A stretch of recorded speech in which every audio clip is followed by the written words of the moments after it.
আজ জানো তো আমরা ফ্যামিলি সবাই মিলে যাচ্ছি একটা বাঙালিয়ানা রেস্টুরেন্টে ডিনার করতে।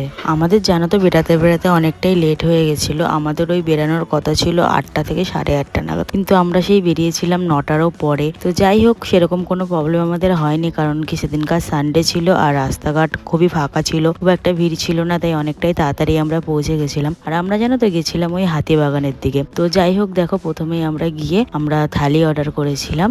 যেহেতু আমরা 7জন গেছিলাম, আমার দাদারা, কাকি, মা, বাবা, আমি, বিক্রম। তো ওখানে 7খানা থালি অর্ডার করেছিলাম আমরা। আর থালির মধ্যে মোটামুটি সবকিছুই ছিল, মটন, চিকেন, দই কাতলা, ভেটকি পাতুরি, তার সাথে আমার দাদা নিয়েছিল হচ্ছে চিংড়ির মালাইকারি। আমি আর আজকে চিংড়ির মালাইকারিটা জানো তো খাইনি, ওই খেয়েছিল।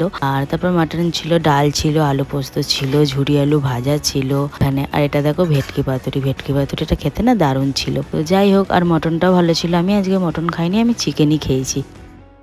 তো এখানে সবাই মিলে আমরা খুব সুন্দরভাবে খেলাম। তারপর আমরা এখানে অর্ডার দিয়ে দিয়েছিলাম হচ্ছে ফ্রেশ লাইম সোডা আর ব্লু লেগন। আমি নিয়েছিলাম হচ্ছে আমপোড়া শরবত। আমি এটা ট্রাই করলাম, দেখলাম কেমন লাগে। আগের দিন আমি খেয়েছিলাম ফ্রেশ লাইম সোডাটা আর কি।